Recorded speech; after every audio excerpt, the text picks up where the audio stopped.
Joe Khalil is live on Capitol Hill with the latest. Joe, good afternoon.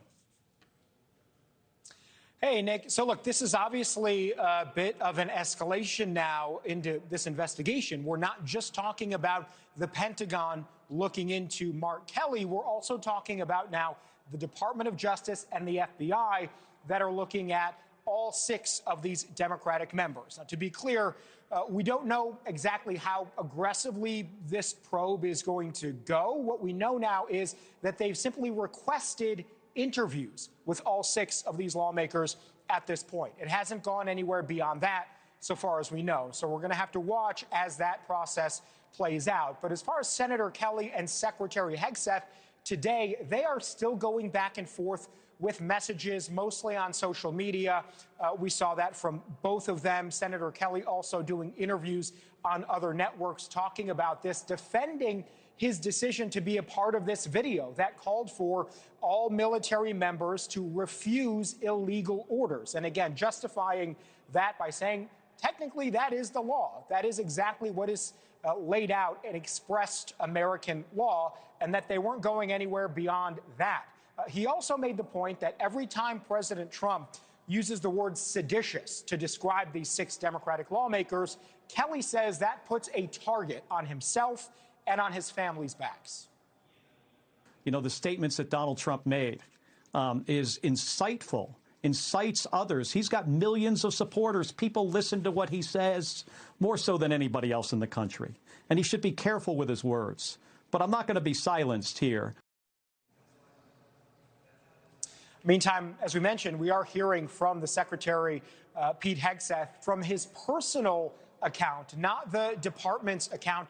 But he has been going after Kelly and the other Democratic members and veterans as well today. At one point, responding to Mark Kelly posting a picture of his war medals and saying that the medals are out of order.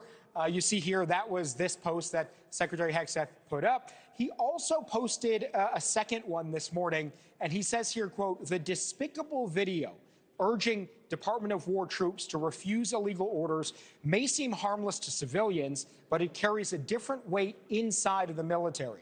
He says this was a politically motivated influence operation. It never named a specific illegal order, created ambiguity rather than clarity. It carefully scripted language that they used. And he also says that it reframed military obedience around partisan distrust. So that is what we've heard from Secretary Hegseth on this. Let's remember that the potential consequences for Senator Kelly, according to the Pentagon now, are that they might recall him to active duty. Remember, he's been retired after 20 years as a U.S. Navy captain. If he is recalled to active duty, they could then potentially court-martial him. That is what the department is saying in their public posts.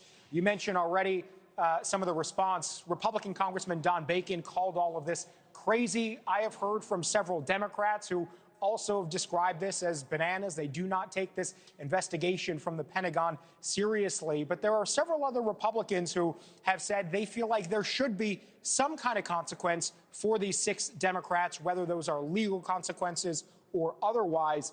They want to see some kind of accountability in that sense. So there's still a lot of discussion around this video that clearly has sparked all of this over the last few days, Nick. Well, Joe, answer the question for me there then. If Kelly is recalled to active duty for purposes of a court-martial, what potential penalties might he face? And could the Constitution's speech or debate clause, which protects most lawmakers' speech, also play a role in the charges against him? Yeah, it's a great question, actually, because he was not discharged from the military. He's not subject to a lot of consequences if you were still in the military.